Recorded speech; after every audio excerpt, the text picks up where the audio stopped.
Hey guys, welcome back to Income Stream Surfers. I want to talk about algorithms today, okay?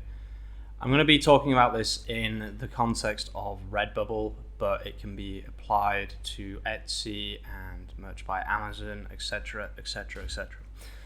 The way algorithms work, there are two things that we can use to our advantage. Three things if you include titles, I guess. So what we do is we find a keyword or we make a design first. Okay, so either find the keyword first and then make a design, or make a design and then find keywords for that design. For that part of the process, I already have a million videos on that. So at the end of this video, I will leave a link to my full YouTube playlist showing people exactly how to find keywords and to do Redbubble SEO and print-on-demand SEO, etc., etc. The second thing, so that's the first thing, the keyword and the design, okay, is the first thing. There are three kind of pillars to abusing the algorithms of these websites. The first one is the keyword/design, okay? And once you've got that, you want to make sure that you put the keyword in the title, okay? So the way that we specifically, and also the tags in the description, etc., the way that we specifically abuse these kind of algorithms is by having the keyword prominently in the title, description, tags, and also links as well. So in the last video, I talked about Pinterest, okay?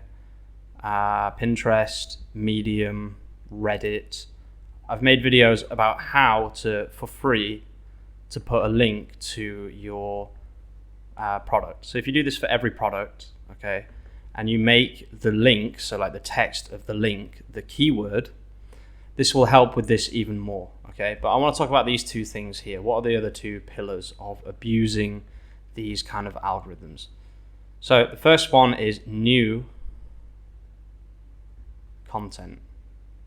This works with Google SEO, this works with Instagram, Facebook, this works with Redbubble's algorithm, this works with Etsy's algorithm. This just generally works with all of these different algorithms, okay?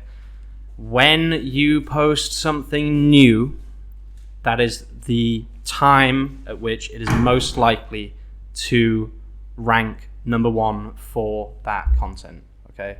Or for that specific keyword, or to rank highly. The way this works is as follows, okay? So think about it from the point of view of Redbubble. Let's say the keyword has 10,000 results, okay? If you did this in maybe a different way, every time someone posted a new design, it would be here, okay?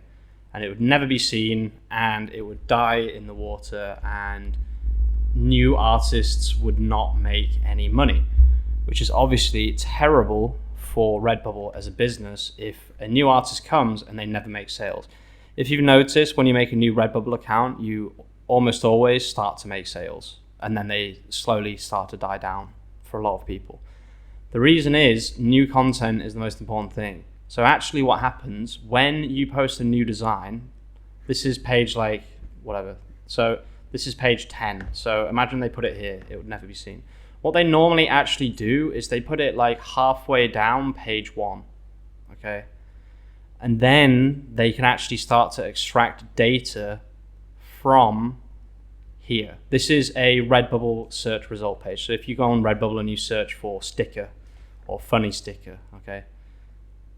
Let's say that the search is funny sticker on Redbubble. This is the Redbubble search result page, okay? What they do is they start to take data like click-through rate, favorites, and buys, and also like time on page, all that kind of stuff, just like Google does. And then as this data is taken, it will either move the design up on the first page or down on the first page, okay? So what can we do to abuse these algorithms even more? So we've already established that having a keyword and a design and putting links to it will increase the likelihood that your design will appear on the first page. But the most important thing is and always will be quality. Okay? If you do a breathtakingly amazing, beautiful design, what's going to happen? People are going to click on the amazing, beautiful, breathtaking design. Right, guys? Can we all agree on that? So, what does that mean? It means that by making the best possible design that we can make and really, really putting some effort into it and making it amazing, not just taking Canva elements.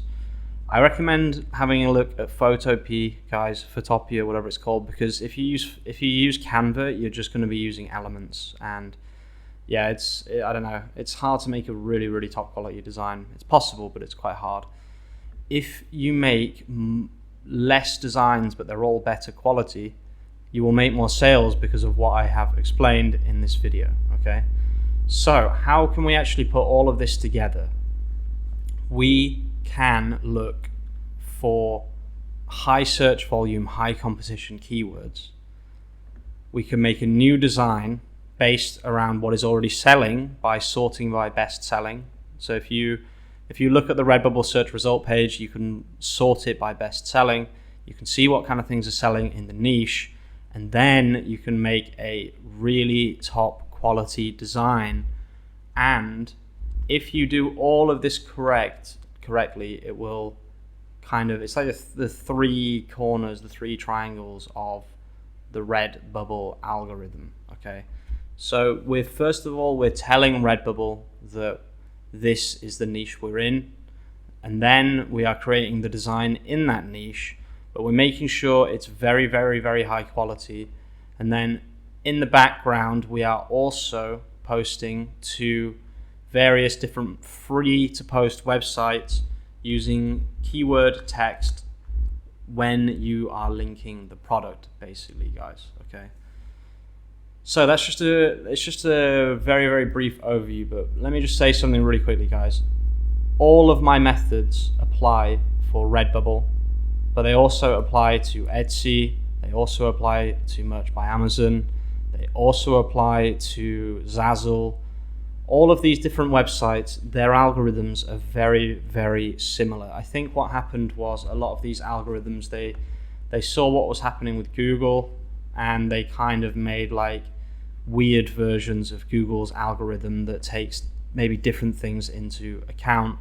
Maybe it was Facebook actually that came up with the first algorithm. I don't really know the history of algorithms, but most of these websites, they feel like Google's algorithm, which is why I love making content about this, because I know a lot about Google SEO and it applies to a lot of these websites.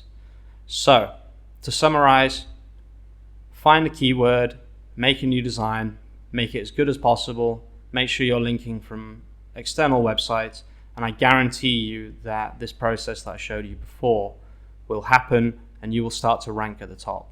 So look for really, really, really high volume keywords and try this out, guys. Let me know if it works for you. Let me know if anyone gets any results.